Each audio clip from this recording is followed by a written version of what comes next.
we at? Marco, if you could, please. We're good? Thank you. Good evening, everyone. Welcome to the regular council meeting for September 24th, 2024. I'd like to remind members of the public in the gallery during a council meeting to adhere to the conduct set forth in the council procedural bylaw and displayed near the entrance of council chambers. I'll call the regular meeting to order at 7 o'clock, starting with the land acknowledgement. Blackfalds Town Council acknowledges we are on Treaty 6 territory, a traditional meeting ground, gathering place, and traveling route to the Cree, Saulteaux, Blackfoot, Métis, Dene, and Nakota Sioux. We acknowledge all the many First Nations, Métis, and Inuit whose footsteps have marked these lands for centuries. Council had a chance to review the agenda for tonight's meeting. Administration, we have one change, I believe. Yes, we do. We'd like to add Blackfalds Crossing capital project under FOIP section 24, advice from officials. Okay, so we'll add that as 7.1, or sorry, as 8.1. Thank you. Does council wish to exempt any item from the proposed consent agenda before the adoption of the regular agenda? Seeing no change or no exemptions, I'll ask for a motion to adopt the regular council meeting. Councillor Schwab. I'll move to adopt the regular council meeting agenda as amended. Thank you. All in favor? That's unanimous. Can I get a motion to adopt the consent agenda for September 24th as presented? Councillor Coulter. I move to adopt the consent agenda as presented. Thank you. All in favor? That's also unanimous. So we do have delegations this evening. First, we would like to welcome Louise Relis from Annam Rural Youth Association. Good evening, Louise. If you could just hit the button on the microphone, please, to start. Thank you. Thank you. Your Worship, Council, thank you very much for your time this evening. I want to start by extending our heartfelt thank you to Council and to Administration for your incredible contribution to Annam this year. The funding received has made a tremendous difference, and I'd like to take a moment to just share how impactful it's been. And I'm sharing a story.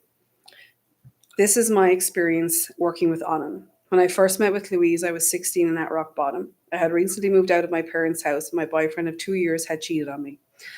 I was diagnosed with borderline traits and CPTSD previously. I felt as if the only way out was hurting myself. The first meeting I had with Louise was the morning after I tried to kill myself. I was in rough shape, and Louise was the only person who was able to convince me to go to the hospital and get medical treatment. This was the first of many times having access to Annam saved my life.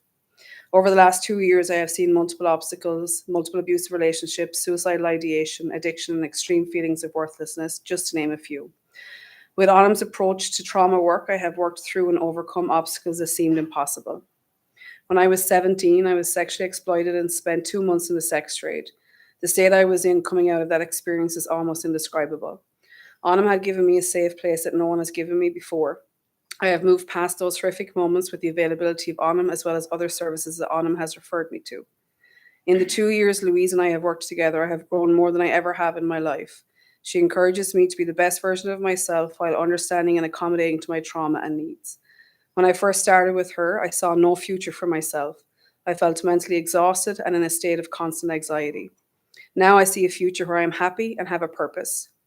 Annam has given me faith in myself to make my life worth living. Without Annam, I do believe I would be in a very different, much worse position. Annam has helped me to stay on track with my sobriety and has given me multiple services that have kept me safe. It's incredibly important to me to continue having access to these as it continues to support and guide me. And I do thank that client for sharing that with me for tonight. Since our founding in 2021, Annam has grown from a grassroots nonprofit society with having just received charitable status last month into a key player in addressing serious issues in our community. And the story I shared was from our community. From homelessness to sex trafficking, working to raise awareness about the unique struggles faced by our youth. Over the course of this current year, we've received 35 new client referrals, with 42% of those focused here in Blackfalds. To date, we have received over 230 youth and young adults referred, with approximately 36% of our total client base residing in Blackfalds. Our next highest communities client base is Lacombe at 12% and Red Deer at approximately 7%. And that's throughout 43 communities. I think if I missed that, sorry. We've provided hundreds of one-on-one support hours supporting Blackfalds clients. We've traveled approximately 3,500 kilometers within the community since inception, while also purchasing meals within the community for our clients. We have developed many partnerships, most notably with our Beyond Food Community Hub, who graciously allow us to pick up food hampers in emergency situations for our clients. They also secure packets of gum and snacks for us to share with our clients after our sessions. We incorporate meals with our clients, as the chewing motion of the jaw helps you self-regulate and helps build connection. And as we finish the meeting with our clients, we empower them to build their self-regulation and conflict resolution skills and encourage the awareness that chewing motion of the jaw and how powerful that can be when we need to have hard conversations. So with thanks to the hub, we have a bag of snacks and gum that I'm able to give the clients and let them pick what they want out of it. And just the excitement that they get to pick gum. It's just, I've also met with Rick and Sawyer in regards to developing a pilot project aimed at engaging hard-to-reach families in the community, particularly those whose children are often involved in community and school-related challenges. This initiative directly addresses the needs identified in the social needs assessment, which highlighted the importance of providing targeted support to these families. By creating a proactive support system, we can offer tailored resources and interventions that help both the children and their families succeed. While prevention is always ideal, our trauma-integrated intervention acts as a powerful form of prevention itself. By reaching youth earlier or helping them to avoid more serious paths, including involvement with the justice system or struggles with addiction. These early interventions are often are key to stopping the cycle of trauma before it leads to greater harm. But to continue this important work, we continue to need your help in order to maintain and grow our services in 2025. Looking ahead, our goal is to continue reaching the most vulnerable youth and young adults in our community. With your continued support, we can ensure that more people have access to trauma-integrated care, regardless of the barriers they face. Every dollar received goes directly towards these services available, ensuring that no one in our community is left without help. Once again, we want to thank you for believing in Onum's mission. Together, we've made a significant difference, but the work is far from over. Your continued support is essential. Your continued support is essential to helping our youth heal, grow, and break the cycle of traumas that otherwise define their futures. Please consider continuing your partnership with us in 2025 and beyond, so that we can keep making these crucial services available to those who need them most. Thank you for your time, and if anybody has any questions, I would be happy to take them. Thank you. Council, comments or questions?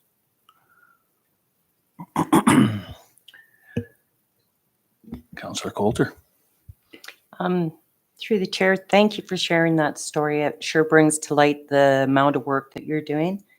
And thank you for coming to us every year and telling us what great you have done in the community. Thank you. I appreciate that. Thank you. I do have a couple. Firstly, I know that your service, it's relatively new, 2021. You know, it doesn't seem like that long ago, but it took a lot of tenacity and dedication from your part to get that to get Adam, you know, established, and it does, in my mind, and the more that we talk and the more that we get presentations, the more I realize that you're filling a very challenging gap for mental health in our community that I'm not sure is being met by other services. So I really do appreciate these updates to understand the impact it has in our community. Now, something else that last week we had a presentation from the library, and they had indicated in their presentation, out of all the other great things, that they'd experienced some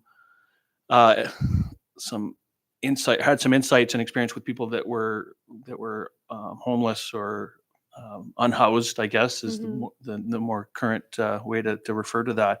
And it is something that I think we understand that there's probably people in our community that are unhoused. They're not very visible. So I did ask the library if they could maybe provide some insights in that, because I know I've been approached by the city of Red Deer, who are trying to grasp, the problem that they have and understand, how that might be impacting other communities in the area. And it was difficult for me to answer that, because I don't think that the town has highly visible unhoused people, but obviously the library is experiencing and you're experiencing, and that is an issue for the community. And I think it's important that we consolidate this information. So I'm hoping that we can have a conversation at some point to get some insights on what you have found as homeless issue in the community, because that does overlap a lot into some of the other things that we're trying to get a handle on. Yeah, I would definitely be into that, because it is when on first,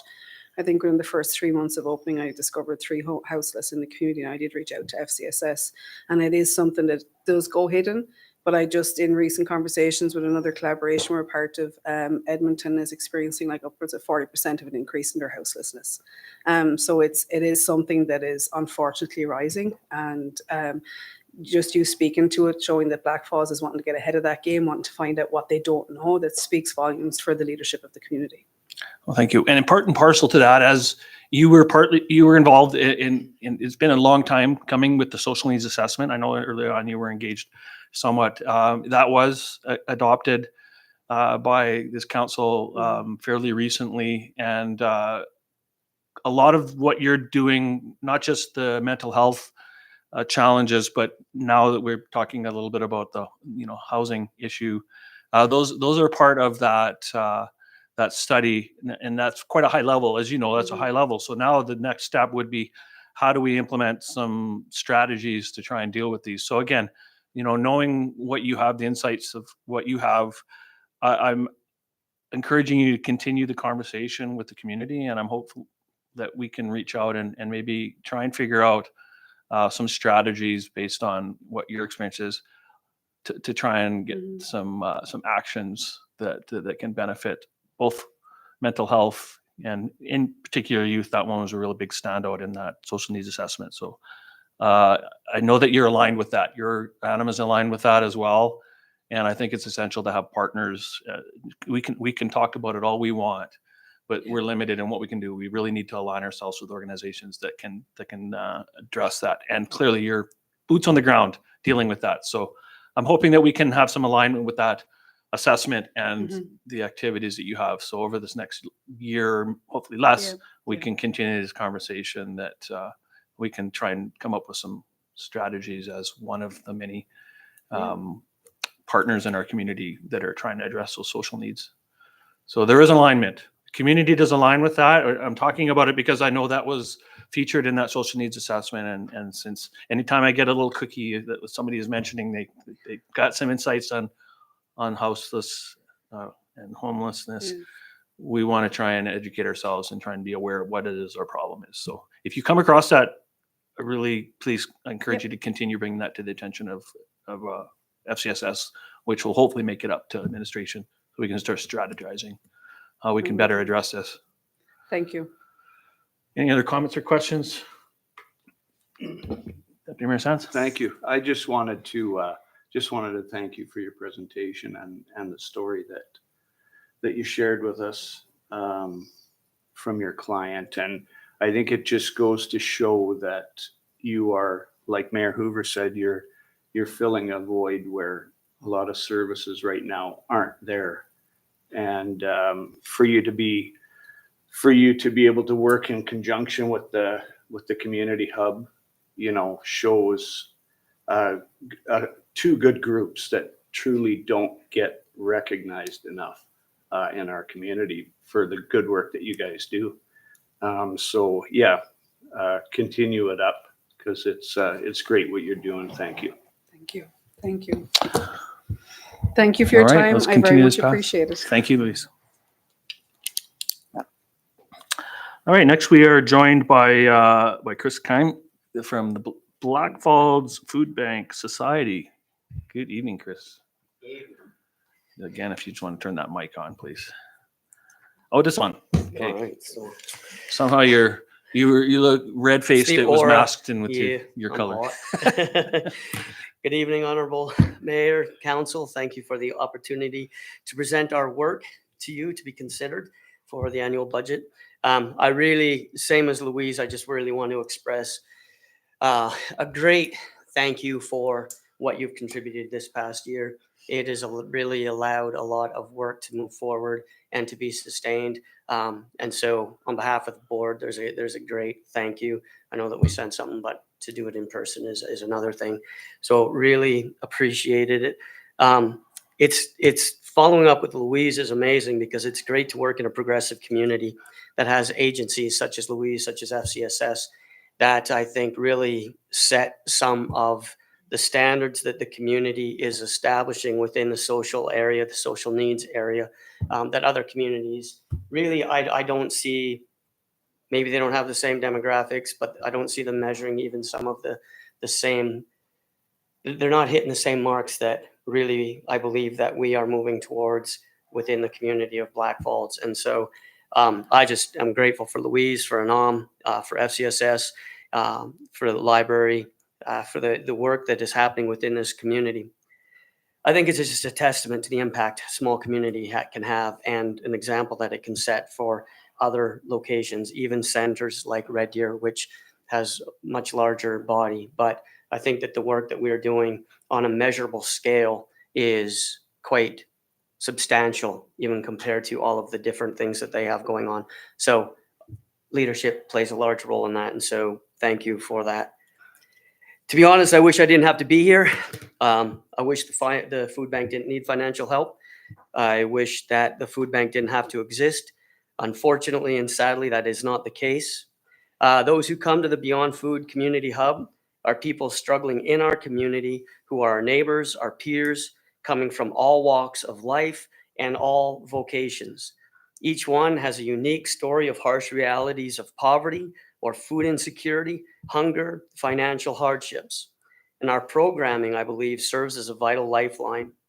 Beyond Food Community Hub tackles food insecurity and provides relief during difficult times, playing a crucial role in bridging the gap between available resources and the nutritional needs of vulnerable population. However, our hub is not merely about handing out groceries, and that's why it's Beyond Food, because it's also working to foster a sense of community, support, and solidarity.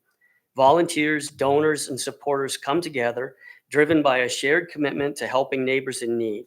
We work together efficiently, allocating funds to ensure that every dollar makes a significant impact.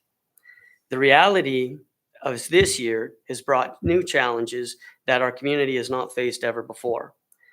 Not just donations, but donations of food and monetary are down, and the usage is higher than ever.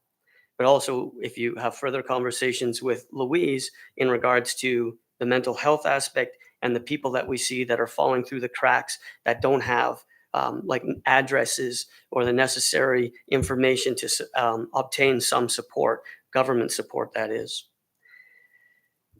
A recent poll conducted by Food Banks Canada found that 35% of Canadians feel financially worse off than 3 months ago. Stats Canada has recent data showing 23% of Canadians are worried about needing the help of a food bank within the next 6 months. 23, a whole quarter of our nation, are facing this quandrum, this scare, this worry. In 2023, 27.4% of Albertans are living in food insecure households, up from 21.8% in 2022. Now, solid data, because these are all, they do hunger counts for Canada, so it comes across and it's obtained every month or every year in March. This year in Blackfalds, so put the rest of the province and the country aside, between the months of January through August, in our own community, we saw an 11.65% increase in people accessing the lunchbox program, which is the weekly one for school kids. That's just this year, just January through August.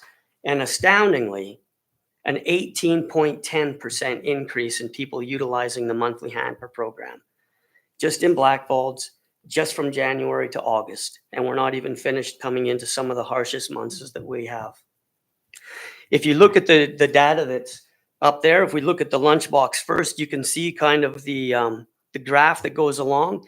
And then right there about August 15th, August 8th, you see a little dip that goes down. And unfortunately, that's because I had to put some restrictions in place as to who could access the service. And that's just simply because of a lack of funding. We've been working and we continue to work towards securing private funding that helps fund the programs. And it just dries up. And the reality of grants, provincial and federal, as we see an increase of those applying, the amount of grants that we have been able to access and secure this year is probably down by at least 50%. And so the funds even for this lunchbox program, because everybody loved it when COVID was happening, but now that COVID is over, it's a thing of the past. So a lot of that funding dries up. So then we had to make some hard calls and put some restrictions in place that we've seen that decline that happens there early in August. Unfortunately, then you do see a slight increase because 11% of the community still needs help within lunchbox. The average for children over this is a weekly program, and average is 309 children each week, which does not include the parents that also benefit from this program that happens, because luckily through food rescue that we are able to do with both partnerships of the local grocery stores, we're able to secure meat. And so every week they get enough, they have meat there that they can not just do lunches, but they can also provide suppers for them. Going to hampers, the hamper program, here this, so to explain this one, you see a really deep decline right there at the start of August 7th to be exact. Each leading up to August 7th, what we have done is we've given out hampers 2 times a week. It's been on the first and the third Wednesday of each month. And so leading up to August 7th, all those peaks and valleys represent a month. So there'll be 2 of each. You can see January, February, so it goes all the way through. You see that big spike on April 3rd, which we had almost 300 people. We had almost 100 hampers go out in 1 week, which led me to the place where we don't have the capacity in regards to volunteer hours to fulfill that. 100 hampers is a lot of hours, and it's a lot of space to make in a few hours. And so we couldn't do that, which led me to the place where now, beginning in August there, you can see August 7th, we started to move towards a weekly hamper. So now, instead of on the 1st or the 3rd, they can access it every week, which then creates more of a balance going all the way through. I capped each week at 35 people until we exceed that, so that then this allows us our space and our volunteers to kind of have an even keel, and space and everything can be used properly and efficiently in the way that we are doing things. The average all the way through from January to August for this program is 358 people per month that are accessing the hampers. They can only access it 1 time a month. So when we look at that, our volunteers put in, we have the volunteer one as well, if you wanted to see that. But our volunteers put in an average of 289 hours so far this year from January to August. And we're going to see a significant increase into that as we move into our busiest time of the year. They realize, I think one of the things that I want to highlight the hours is because we greatly appreciate what they do and what they contribute, and they are the reason that we can exist. But they also realize that food insecurity is a complex and multifaceted issue that requires a comprehensive approach to address effectively. We'd like you to challenge the notion that food on its own will reduce poverty and solve food insecurity, because we know that it won't. There's a moral dimension to hunger, and we must all be committed to enhancing the health and well-being of those in our community who are most vulnerable. And this isn't just it's not just health and well-being in the sense of nutrition and food. To move to food security, we must look at 3 stages, which is where we really see a partnership between council and ourselves being most effective. And so this is the moving to food security continuum. You can see that there's the short-term and emergency food to households in need, which is obviously the hampers, the lunchbox. But then There's also where we have moved is, and with obviously your assistance in the sense, we've moved to stage 2, which is capacity building community initiatives and supporting individuals. And this leads us towards the addressing the societal indicators than issues that cause people to live below the poverty line.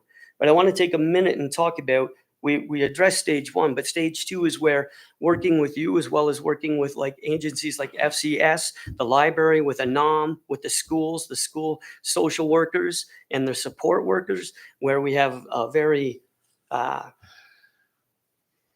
open conversation about where things are at, where families are at, and where we can start to meet their needs. These are things that in here, this is where the community kitchen fits.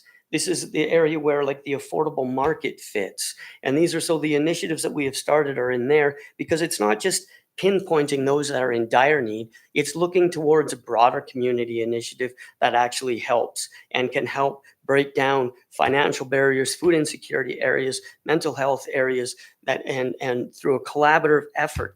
For instance, like we just did yesterday, leading the seniors cooking class and teaching them to cook kimchi mandu and hodok, and introducing them to a whole culinary delight of Korea, which they were not used to. And that's just kind of part of the capacity and community initiatives that go on that help towards addressing these in stage 3.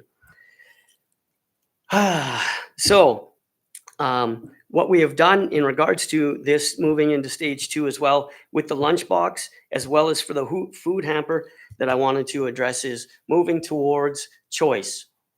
And typically a food bank hands out a hamper, you come, it's you get your box, you walk away. And now the lunchbox is completely choice, and the hamper program is half choice and half prepared. And what that means is people come into the building, they're greeted. We have a nice desk now. They're greeted, they check in, and then they go through an area of the food bank, which used to be just tables and boxes, and now it's all the product that is set out, and there's a sign there that tells them how much they can choose based on their family size. So this way they get to choose the cereal, if they want flour, if they want rice or not, and it's their choice as opposed to somebody else just making it.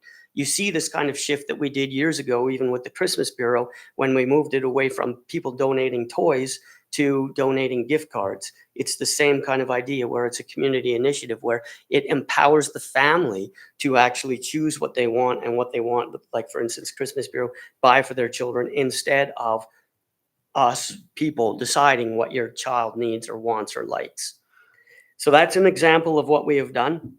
Where we are working towards and starting to build is we have supportive partnerships, which is what we see with you, as well as within the MLA-MP, that we've been building a relationship so that we can have valuable conversations surrounding advocacy to address policies and conversations and hunger-related issues. In conclusion, I know I said a lot, my apologies. In conclusion, while numbers and facts give us hard data of the nature of our work, the people we serve are the reason we do what we do. While I sent you a variety of stories from our various programs that hit demographics, here's one of them to help capture the impact of helping support the Beyond Food Community Hub.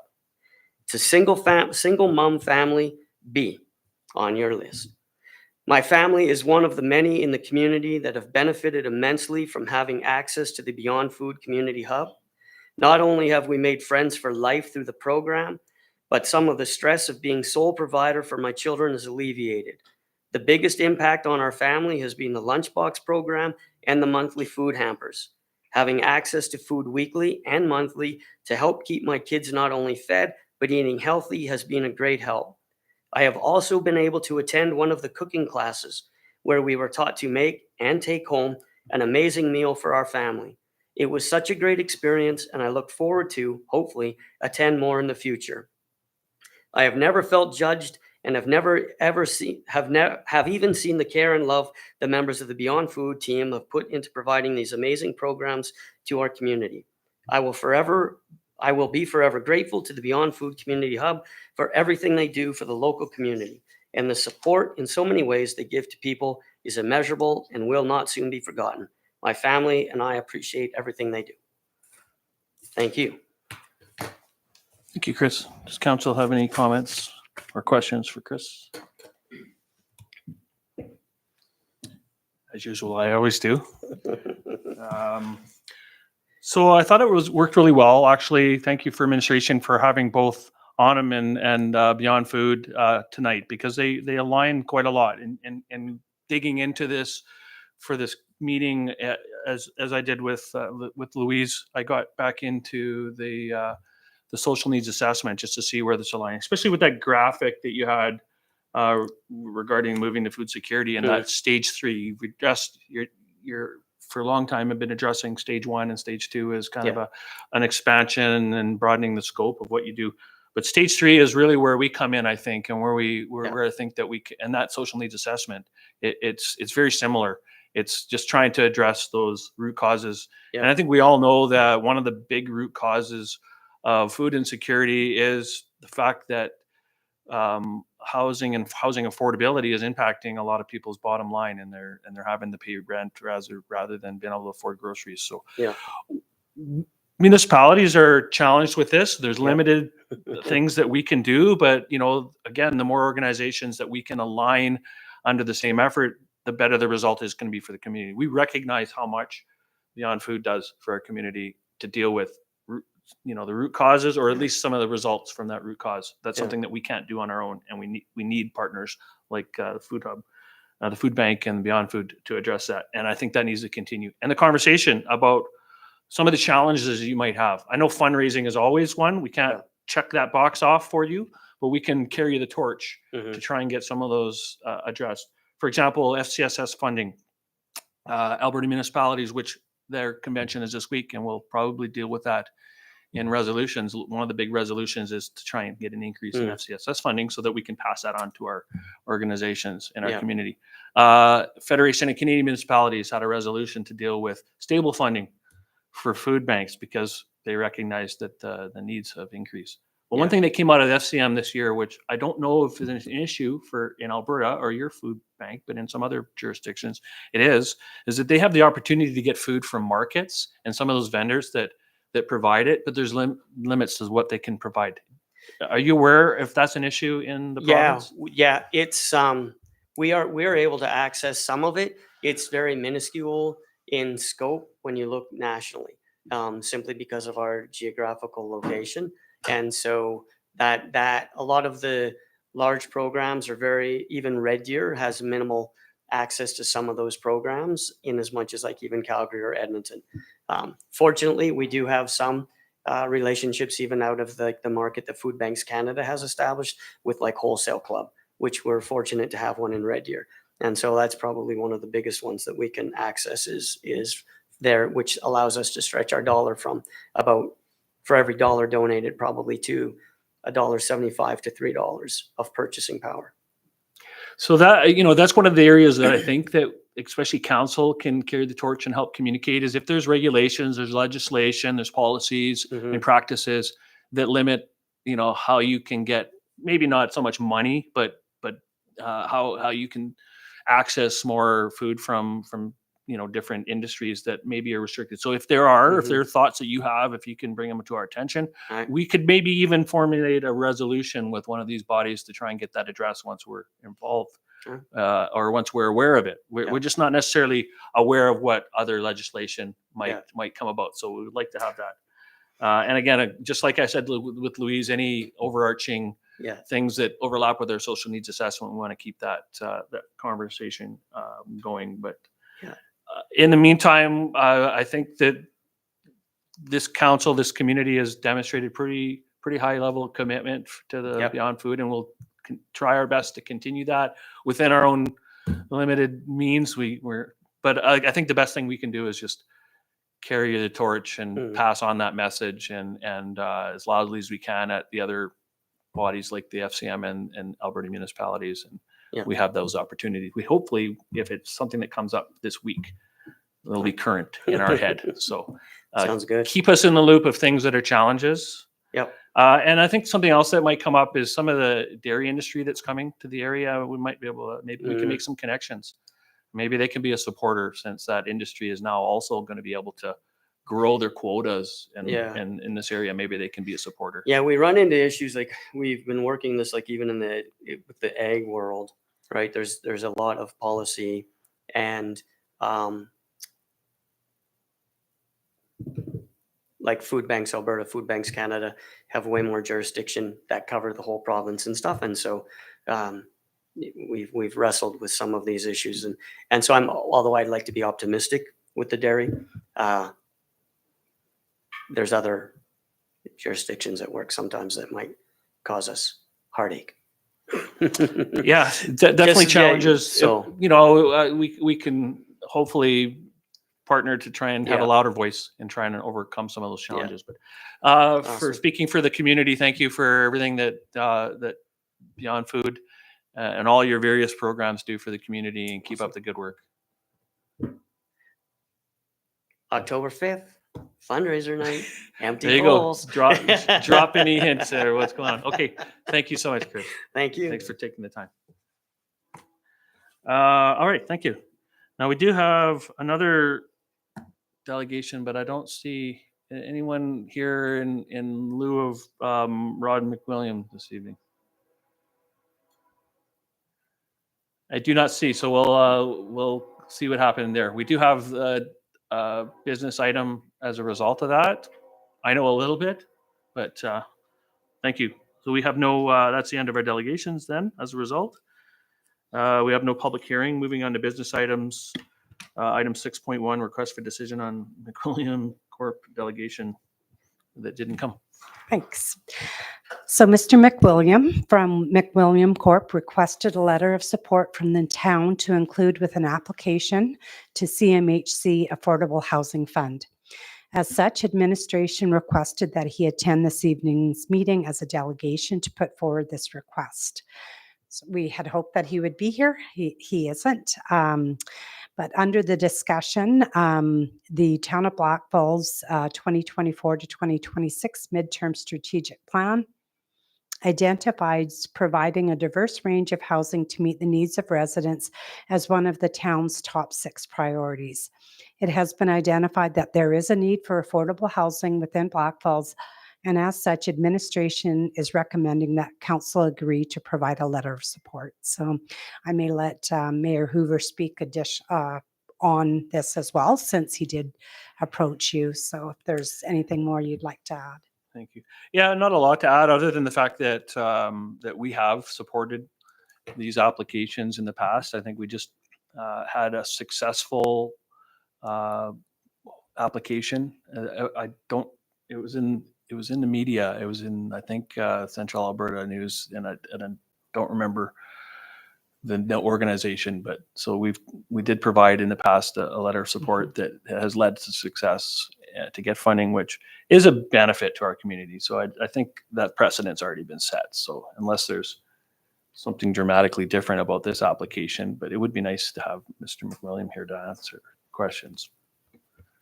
Councillor Pell. Thank you. Through the mayor to CEO Isaac or Mayor Hoover, you might be able to answer that. Do we have any information at all as to what sort of housing or area of town? Like, do we have any details on what type of project he's proposing?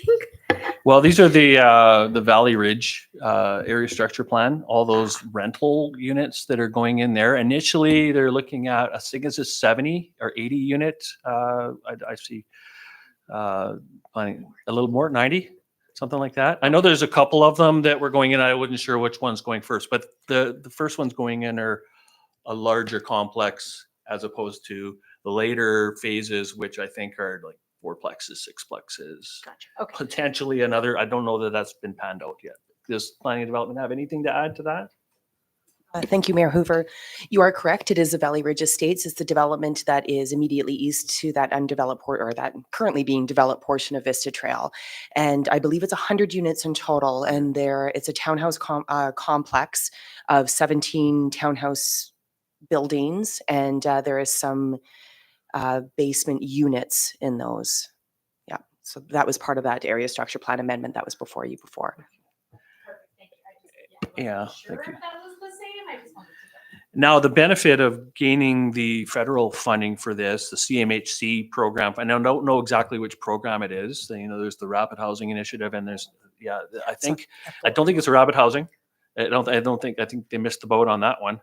but the affordable housing would then require 10% of these units to be below market, which is the benefit, which is exactly what we were talking about with the social needs assessment, addressing some of the root issues, housing affordability. So it benefits the developer, it benefits our residents if they have some below marketing or below market value rent. Now, I don't know all of the criteria application. I did when Mr. McWilliams contacted me, had a few, I think it was, he's being assisted by a bank, I believe it was Collier or something to that, or whatever bank. And they had a list of things that, would benefit them. Having a housing needs assessment would be beneficial, which I don't believe that we have.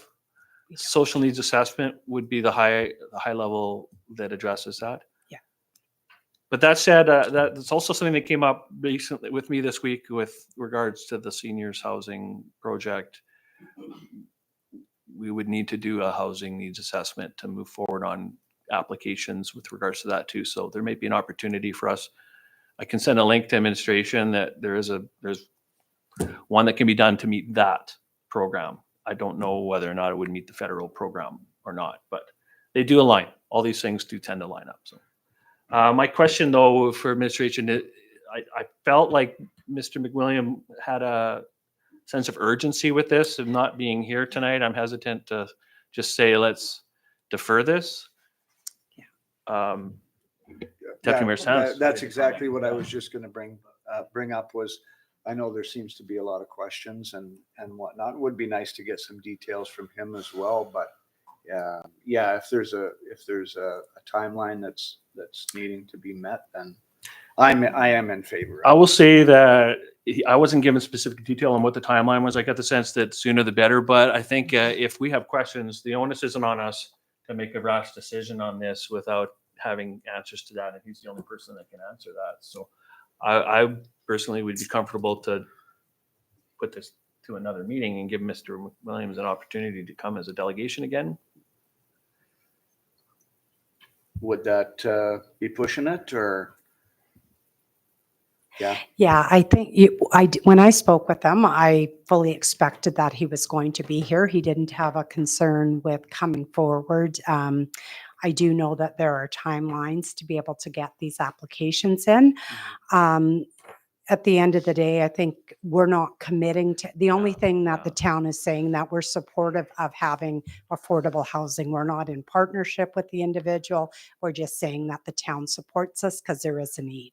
So I don't think that by sending a letter of support that we would be tying the hands. I think it would be a benefit to the municipality. I was just thinking, seeing as how there are a lot of details, and like Mayor Hoover was saying, with all of that, it might have been good, but I'm in favor of this, and I have no problem moving forward with it if that's what we want to do. Councillor Bell. Yeah, thank you. I was just going to say, considering it is a letter of support, I'm more than happy to move forward with this evening, especially knowing that it is a project that we have discussed and has come forward before. Thank you. The only clarification I would make is one of the requests in terms of language in that letter that the person helping Mr. McWilliams do the application asked if we could include something that indicated we were partnering. And in that case, I don't think that we could say what that would be. I think that if we were to do this letter of support, it should be similar, if not almost exactly the same as any previous letter of support that we have provided in this. That's about as far as we can go. I see Director Warren. Yeah, Your Worship. The other application that you guys approved was Applets. So it's Alberta Prairie's Life Enrichment Training Studio. And that is the location in McKay Ranch. And that application was approved for FCM grant funding. Okay, and I don't think we used any language in that letter that indicate we were partners. So I think I'm okay as well. We have two members of council that say that they're in support of that, and I am as well. Again, we're not committing ourselves financially or even reputationally here. We're just lending support for a developer. So does someone want to make that a motion? I'm okay with it. Deputy Mayor Sands? I'm prepared to move that Council authorized the mayor to provide a letter of support to McWilliam Corporation that the town of Blackfalds is aware of the application being made to Canadian Housing and Mortgage Company for an affordable housing project within our community and is supportive of such an initiative. Thank you. Debate or discussion? All in favor? Okay, bring them on. Hope there's some success in that. Item 6.2, request for decision on front parking pads engagement follow-up.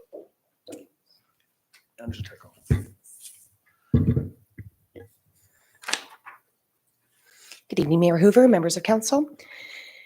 New front parking pads, which are parking pads in a front yard that are not connected to a garage, have been prohibited in the town since August 2009. Last year, a delegation spoke to their desire to have one, which prompted council to direct administration to prepare draft regulations if the town were to allow them again, and solicit feedback from the public at an open house that was held this last summer. I'm here this evening to present the results of this engagement and to receive direction from council on the next steps. A total of 19 attendees signed in at the June 26th open house, and 25 written responses were received, in addition to the sticky notes placed on the 2 display boards. One of the display boards asked what they like about the proposed rules, and the other asked what they would change. A copy of the open house display boards is provided in attachment 1 of your report, with the written comments that we received in attachment 2. The majority of written people who participated did express their support for allowing front parking pads in the town again, and offered the following comments, which I will paraphrase. Again, the non-paraphrased comments are provided in attachment 2 for your reference. One of the questions that we asked was, what do you like about the proposed rules? And we heard that they like the hard surfacing requirement, that the size is limited, that front parking pads will take some parked vehicles off the street, and that the size is long enough so that vehicles won't overhang the sidewalk, and that there is no relaxation on size and required landscape percentages. When we asked what you would like to change about the proposed rules, the general responses were, consider prohibiting snow clearing off a property from being shoveled onto the road. This is already prohibited in the town's traffic bylaws, so we're not proposing any changes to the proposed regulations from that comment. We also heard that some folks would like to allow non-hard surface parking pads. The proposed rules do allow for non-hard surface parking pads, but only if they're accessed from a gravel lane or road. Otherwise, we don't recommend that non-hard surface parking pads enter onto a hard surfaced town structure because it can damage the town's infrastructure. Note that our definition of hard surfacing is defined in the land use bylaw to mean a durable ground surface constructed of cast-in-place concrete, brick, concrete unit, pavers, stone, asphalt, and similar materials. So we're pretty wide open on what constitutes hard surfacing. So no changes to the proposed rules are anticipated from that. There was also some comments to remove the maximum length of parking pads. We are not proposing a maximum length of parking pads. There is a minimum length proposed of 6 meters, and that is to ensure that an average size vehicle would be able to fit fully on that front parking pad without overhanging the sidewalk. No changes to the rules are proposed. There was also an ask to consider relaxing the 25% front landscaping requirement to allow for decorative concrete or rock. The rationale for maintaining a 25% landscaping is to allow a portion of the yard to be impervious so that groundwater can infiltrate on that, and also have some aesthetics. Our landscaping definition is fairly open as well. We do allow for bricks and crushed rock to be accounted for in the landscaping 25% requirement, because of course water can still infiltrate through that. So no changes to the rules are proposed. We also heard a comment that the rules should clearly state that parking pads may abut against the town's existing sidewalk, provided appropriate expansion material is presented between the two. This is a really good suggestion that we received from the public, as nowhere in the proposed rules did we explicitly state that the front parking pad needs to abut a sidewalk or a road where there is no sidewalk, which is a good rule to have in place. So we are proposing a change to the rules as a result of that comment. We also had a request to reduce the required landscaping to 15% or 20% of the front yard. We did a bit of a litmus test with other municipalities in central Alberta and actually found that we're on the low end. Other municipalities, including the town of Sylvan Lakes, Red Deer, town of Innisfail, were all around the 30 to 35%. So no changes to the rules are proposed. There was a request to not allow parking pads if parking is available from the backyard. The majority of residential lots in town have lane access. The main exception are lots backing onto green spaces. Administration does not think it's reasonable if we are to allow front parking pads to limit them only to properties without lanes. So no changes to the rules are proposed. There was a few comments asking that we do not allow RVs to be parked on them year round and limit them on residential lots from May to October. The town's land use bylaw does currently allow RVs to be parked year-round on a residential parcel as long as it's it's not on the landscape portion of a front yard, so a driveway is fine. Therefore, there is no change proposed to the development standards to add in this restriction at this time, so no changes are proposed. We also heard some comments that people are against the rule changes. It will reduce landscaping, it affects street appearance, and encourages RV parking. So again, the proposed development standards do require the retention of the minimum 25% landscaping of a front yard requirement, and having a front parking pad will not impact the streetscape any more than having a driveway. RV parking is already allowed on parcels as long as they're not parked on the landscape portion of the road, so no changes are proposed. We also opened up the comments for any additional comments people wanted to express to administration and council on the relative to front parking pads. And we received the following high-level themes that have been extracted from the comments in attachment 2. Those who were in favor of front parking pads added that it increases safety for children, they provide a solution to the parking problem, and they are more convenient. Those who are not in favor of front parking pads argue that it decreases safety for children, they will impact property grading and drainage, and they will reduce street aesthetics. In light of the feedback received, administration has amended the draft front parking pad rules to include a requirement that they abut a sidewalk, or in situations where there is no sidewalk, that they must abut the road. So to remind council what the proposed front parking pad regulations are, the previous definition remains as originally presented, that a front parking pad means a portion of a front yard intended for parking of vehicles and recreation vehicles that is not connected to a garage and does not include an area used as a walkway. And the proposed front parking pad development standards are, they shall maintain the 25% of front landscaping. The minimum length of a front parking pad shall be 6 meters or 19.69 feet. The minimum width of a front parking pad shall be 3 meters or 9.84 feet to a maximum width of 7 meters or 22.97 feet. And where possible shall be grouped together in pairs to maximize the street available for on-street parking. Where access is gained directly from a paved road, front parking pads shall be hard surfaced. And to ensure that movement of traffic is both safe and efficient, the Development Authority will prohibit front parking pads onto highways and expressways and arterial roads as defined in the Town of Blackfalds Transportation Master Plan, and where, in the opinion of the Development Authority, the front parking pad will be liable to create a hazardous traffic situation. The Development Authority shall not vary minimum landscape requirements to accommodate front parking pad unless alternative access is not available. And the new regulation we're proposing is that front parking pad shall abut a sidewalk or a road where there is no sidewalk.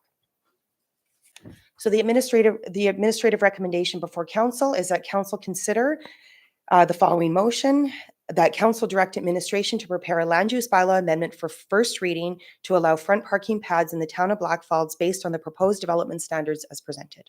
Thank you. Thank you. Questions, comment? Councillor Pell. Thank you. Through the chair to Manager Teckle, thank you for this very well prepared report. Thank you for the work that went into the community engagement. I think the open house was well attended. It was really nice to read the comments. I think the catch with the abutting was a great catch from a member of our community, and it was nice to see that added in there. So overall, I'm just so happy with how the entire process went. And you know, thanks to the resident that brought this forward, as it was an outdated, existence in our land use bylaw, and it's important for us to remember it's a living document that will be changing all the time. And this is one of those things that we had something outdated, and it was brought to our attention, and we're able to do something to fix it. So, yeah, thank you. Councillor Dennis. Yeah, thanks for the great job and everything. I was just wondering, was this process, it seemed to me that it was very long, like July 23rd, so they couldn't do any approved, like to put a driveway in on their lot. And this time of the year, the clock's ticking, so they're going to be delayed another year by the time we put the whole thing through. So is there a way of speeding up process like that? Yeah, through Mayor Hoover. Thanks. In this case, when amendments are brought in by a delegation, it isn't something that's contemplated in our work plan. So it does become tricky to address it in a timely manner because we are always balancing our work plan obligations along with the daily requests that we get from developers. We've also had an astronomical year in terms of development permit applications, so a significant amount of staff time has been put into that. We've also seen amendments to our area structure plans to catch up with the times, especially as we've heard tonight, and all of the amendments have been dealing with affordable housing and increasing density and that sort of stuff. So I definitely am sympathetic to that, but those are the reasons why this was a longer process and what we would have wanted as well. You're welcome. I like the little comment, astronomical year for, I look forward to seeing what the result will be in several months when we see the result of that. But it's appeared, it's anecdotally, it seems like a lot of development is going on in the community right now, more so than the last couple of years. So it's good to see. I did have an interesting conversation. I don't know why this resident chose not to do their feedback through the survey. A relatively new resident in the jurisdiction that they lived in previously had something similar to this, but they had a requirement with the landscaping to have a tree in the front if they have a driveway. And I can only assume that was to manage drainage. I don't know, and I know in one of the workshops I did in the past regarding trees is that's one of the the benefits of having them is that they slow the heavy rain and they help manage stormwater a little bit. Have you had any experience or insight into having specific requirements to plant a tree as landscaping as opposed to a general comment? Mayor Hoover, you have brought this up before, and I did misspeak. We said that we did not have that tree requirement in our land use bylaw. We actually do. So new lots are required to have a tree, and there's also shrub requirements and that sort of stuff. Yeah, so that is a requirement. Now, requiring people to retain that tree, they do require maintenance. That does get a little tricky. We don't have the resources to go and enforce whether somebody has been able to keep their one required tree healthy. And that isn't something that's caught through the real property report process because that only captures anything that is a structure that is a permanent structure on a property. So you're saying that's with new lots, but that's somebody that's got and generally I would say a lot of these are going to be older lots where somebody requests a front drive. Would that be in the land use bylaw that required them to put that in, or that's only with newly developed lots? No, with every property in the town of Blackfalds is expected to remain in conformance with the land use bylaw. So purely speaking, every lot should have a tree. Okay. Whether we want to enforce that or not, I think we can have another discussion on that. Well, if it's in the bylaw already, I think that just making that clear that if somebody puts an application in, this is now requiring them to bring that lot up to the land use. It's not code per se, but it is a requirement that's probably slipped through the cracks. So I mean, I don't know if that's a significant enough benefit to do it, but it was an interesting question that the resident had brought up, and thank you that it's part of it. Because I know they do play a role in slowing down, the infiltration, it increases the infiltration, right, into the ground rather than it just going into our stormwater system. So. Oh, for sure. The more trees, the more beneficial. And that is definitely something, you're absolutely right. Any application that comes in, it does open up the entire property. So that is a conversation that we have. Being heavy handed on that, if somebody really pushes back, Right. Well, it looks like somebody's got to they got to check a lot of boxes to get one of these front pads in. Yeah. So it seems like if that's just one of those boxes, then maybe it is easier to do than to go around the community going, the tree police, you don't have enough trees, but thank you for clarifying that. So thank you for that. Yeah, that said, I think that since this was something that existed in our community up until not that long ago where people could put these in, And realistically, I think most properties in Blackfalds have a front drive because they have a front garage. So it's not going to aesthetically, in my opinion, change, how properties look, and functionally it's going to work really well. So I'm in support for sure.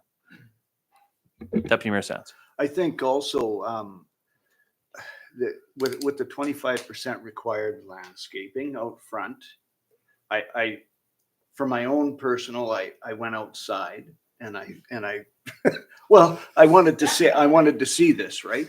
Because there was a lot of concern about people wanting less landscaping. And so I thought, well, 25% of still required landscaping actually still gives you a lot of pad if you want it. So that's how I kind of put that together. And I don't know if council feels the same way. But yeah, I like the 25% requirement. As far as the RV parking on them, I mean, I understand some of their concerns, but at the same time, our bylaw does state that we can park those. And so I don't see a real problem with something like that, providing they're still within their property and not, stepping over the sidewalks and that type of thing. So yeah, I'm in favor of this. Yeah, with regards to the RV, I think that would be a bit of a discrimination to say the people within front pad, because all these properties with garages that have front driveways are able to park their RV potentially there. So it's not changing aesthetically what's already happening. So, all right. So that said, we do have a recommendation to consider. Councillor Coulter first. If there's no other comments and stuff, I'm ready to move. Please. I move that council directs administration to prepare a land use bylaw amendment for first reading to allow the front parking pads in the town of Blackfalds based on the proposed development standards as presented. Thank you. Is there any debate or discussion on that motion? All in favor? And that is unanimous. Thank you. Moving on to 6.3, bylaw 1313.24, the cemetery bylaw, third reading. Director Krakowicz. Thank you, Your Worship and Council. We've discussed this bylaw a number of times. So I guess we're just looking for council's consideration for the motion to give third reading to this bylaw. Councillor Pell. Thank you. Through the mayor to Director Krakowicz. I have a question related to the cemetery bylaw, but not directly to this bylaw, but I thought this might be a good place to mention it. Okay. I had someone ask me, and I did not have an answer for them, if we have or are looking at having some sort of pet cemetery in town, and I didn't have an answer for them. It has been discussed, but there's nothing in the works right now. Okay. But there is always a possibility for that in the future. We have heard that request. Okay. I will let them know to bring it forward directly to the town. But yeah, I thought, well, how funny. I'm talking about a cemetery tonight. So yes, thank you.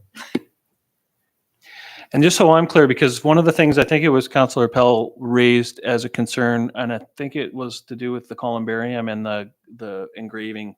This addresses the standards, because I did have quite a lengthy conversation with a resident that had some challenges getting a particular message on there, and I felt like that was something we addressed. But I think this is one of those things that if you don't have experience ever having to do this, you don't really interpret. It's hard to interpret this. So, Councillor Bell. Thank you. Yes, Mayor Hoover. So the sheet that gets filled out for the engraving wasn't actually included in this version of the bylaw, but we had it at second reading. So for that, I would just ask that when perhaps when the minutes go out, or just to make sure that it's included with the bylaw, or so that everything's all together. Yeah, I didn't know how That to wasn't answer the worded resident. well, but But I know that we are changing the standard. We're making it a little bit more flexible, a little more room. I think that was my understanding. Okay. Yes, because there are additional lines now that Right, can be added at yeah. the bottom for some customization. that was basically the concern in a nutshell. So thank you for clarifying that. So that said, the other concerns of that resident went beyond this bylaw. So thank you. So we do have recommendation for third reading. Sure. I would like to move that council give third reading to bylaw 1313.24, the cemetery bylaw as presented. Thank you. Debate or discussion? I call the question. All in favor? Thank you. That's unanimous. Thank you. 6.4, request a decision on the committee audit recommendations and action plan. Thank you, Council. We did speak to the committee audit at the last meeting, and just as a reminder, we had 6 purposes for that committee audit. One was to review the mandate and governing authority of each committee to determine compliance, to get feedback from committee members on the operations of the committee and the relative value that they receive from sitting on the committee, to identify committees that may no longer be required, to identify committees that should be established, to identify gaps to assist with the development of an overall structure and council policy that would outline the parameters for the establishment of committees and procedures for the appointments to committees. And the final one was to provide guidance to council members on their roles and responsibilities as it relates to committee representation. The audit kicked off in March with an in-depth review of committee documents, including bylaws, terms of reference, minutes, and agendas. In addition, a questionnaire was sent to all members at large of the various committees, as well as to council members. Findings from the audit of the materials and the questionnaire informed much of the information contained within the committee audit report and findings. At the September 16th Standing Committee, Council received the Council Committee Audit Report and Findings for information and recommended that a Committee Audit Recommendations Action Plan be brought forward to Council at a regular meeting for approval. Attached is the Committee Audit Recommendations Action Plan, which outlines a timeline of administration's recommendations and action plans to move forward with bringing council committees into compliance and establishing a member-at-large review panel and procedures for appointments to committees. There are no financial implications for approving the Committee Audit Recommendations Action Plan at this time. And the administrative recommendation is that council approve the committee audit recommendation action plan as presented. And I open to any questions if you have any specific on that action plan. Councillor Pell. Thank you. Through the chair to CAO Isaac. So the thing that I didn't see on this action plan was just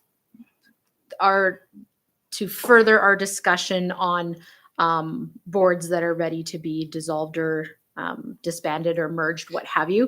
So Right. I'm just wondering, will that be done by the member at large review panel, or at what point in this process would that be revisited? So I think the time would be once the committees have kind of talked about their terms of reference and then they come back to council. It could be at that time that, the committee might say, we feel that, we have kind of fulfilled the mandate, or so I think that's, I saw that occurring around that same time, unless council wanted something different. Okay. Nope, that's fine. Thank you for the clarification.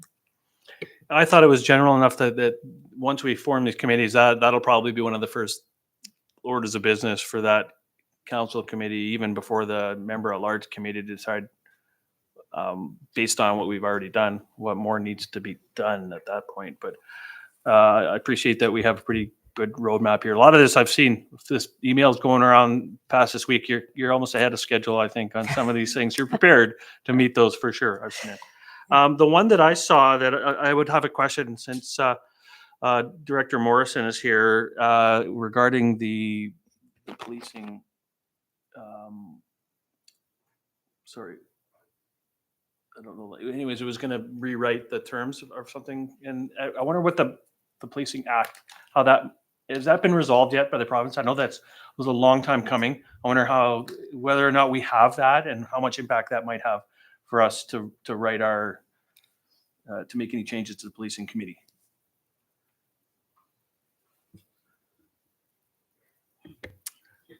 They haven't quite finished everything yet when it comes to the act itself. So when it comes to rewriting, I think you're referring to the policy and stuff? Yeah, maybe Yes. that's,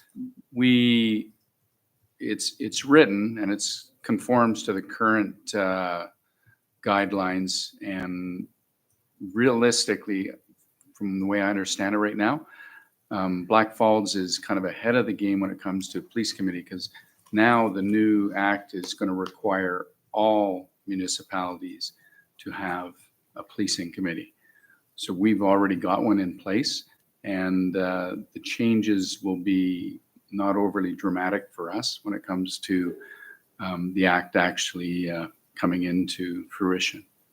yeah, okay, I found it in here. It is fairly general. It's just saying amend the policing bylaw to include a requirement to report annually to council. I guess I kind of read into that wondering whether or not that bylaw itself has any tie into the police act, other than, I think if I understand you right, it just requires us to have a committee in the community, which we already do. Okay, Yes. thank you. Just want to make sure that we're not trying to set a timeline that maybe we can't meet because the policing act is still not complete and has a major role in that. But I suppose if it does, we can pivot. Yeah, if I could just add to that. So there are a couple, so the policing committee and the library board are the only two required committees of council that council couldn't disband if, I don't want to say disband, dissolve, sorry. That's the new word. If you wanted to, those are the requirements. So the other, the rec committee, the ed tech, those ones there, we're going to fold those under what we would call a master's committee bylaw. So within that bylaw, we will have a requirement in there that'll say that these committees should report annually to council on their activities. So that's why we've kind of got the policing one separate, because we would have to amend that policing committee bylaw just to ask that they would report annually to council. So we wouldn't be going against the policing act by, just including that provision in there. So hopefully that answers your question. It does. And I guess one other thing that's come up with a couple of different committees is budgets for some of these committees that that really have a difficult time moving forward initiatives without having that. And I know that I don't think it's necessarily all of them, but policing committee was one of them. I think probably the B Park was another, but I don't know if that's something that we leave till next year to have in the budget discussions, or whether there's the opportunity to talk about this as well, because budget's always a challenge. But some of those committees could really do a lot more if they had a little bit of funds set aside for them. Right. Yeah.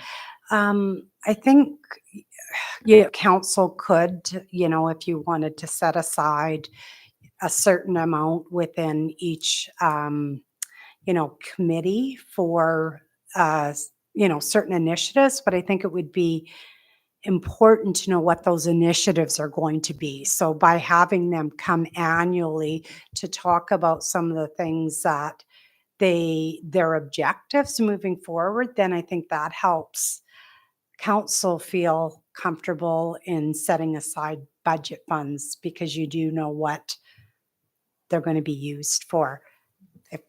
I think Yeah, I agree. that would be my recommendation. This process will bring that to light, I suppose, once you get the chairs Yes. and their admin support talking, then we'll Yeah. I don't think that there's room to talk about it this year.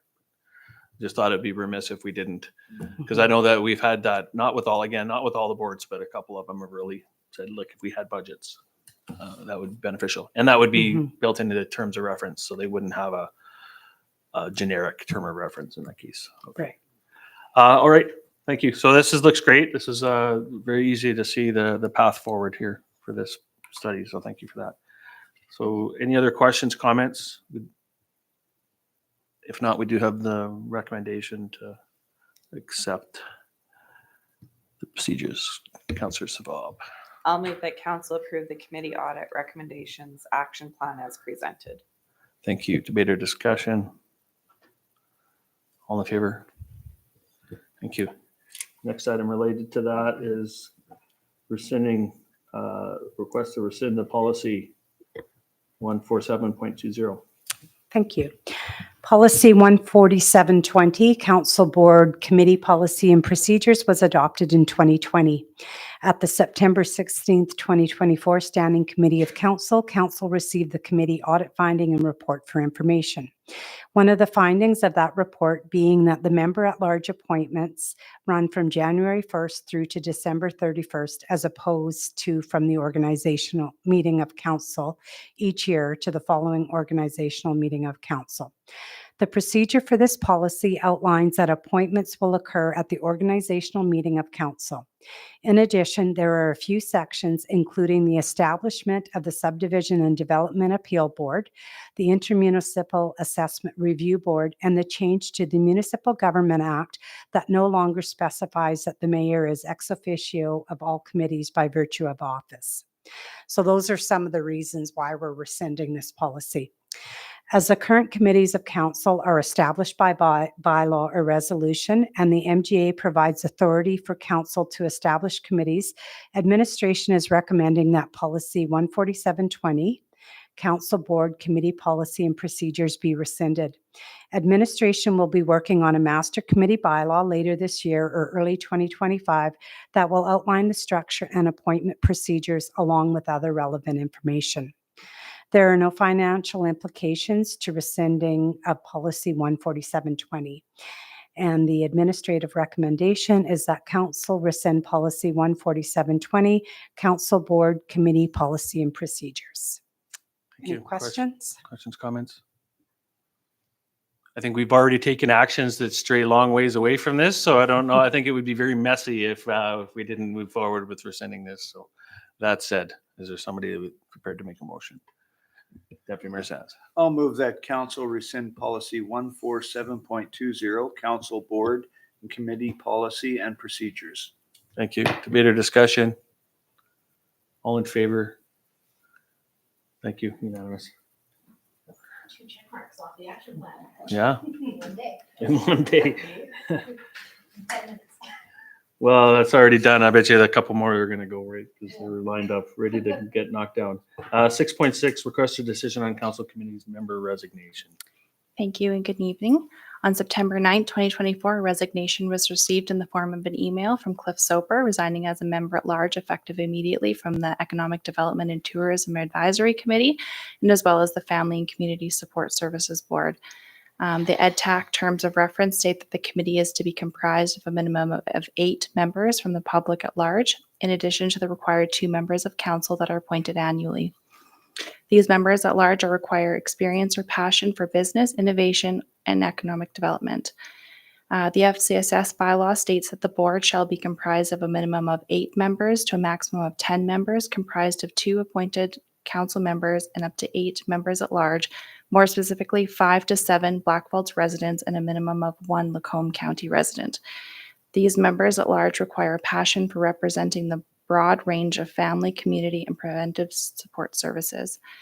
With this resignation, there are 2 member-at-large vacancies on EdTAC and 1 Lacombe County resident member-at-large vacancy on FCSS. As applications are received throughout the year, this position will remain open until a candidate comes forward or is appointed through the annual process. We are asking Council to consider the following motions: that Council formally accept the resignation of Cliff Soper from the Economic Development and Tourism Committee with regrets, and that Council formally accept the resignation of Cliff Soper from the Family and Community Support Services Board effective immediately with regret. Thank you. Comments or questions? Deputy Mayor Sands. Yeah, thank you. I just wanted to say thank you to Cliff Soper and his dedication to our community, and wish him all the best in his future endeavors. I know he's done so much for our community, And I thank him for that. Unfortunately, I didn't get to spend a long time sitting on boards with him, but the little bit of time that I did, I got to know a very strong individual that had strong support for our community. So thank you, and I wish him all the best. Thank you. Couldn't say it better. All right. With that, we do have the two motions. Councillor Schwab. I'll move that council formally accept the resignation of Cliff Soper from the Economic Development and Tourism Advisory Committee effective immediately with regrets. Thank you. All in favor? That's unanimous. Councillor Appel. Sir, I move council formally adopt the resignation of Cliff Soper from the Family and Community Support Services Board effective immediately with regrets. Thank you. All in favor? That's unanimous as well. Thank you. All right, that is the end of our business items. We have no notice of motion. We do have a confidential items, so I'll call recess at 8:20 for 5 minutes, and we'll come back into order for in camera.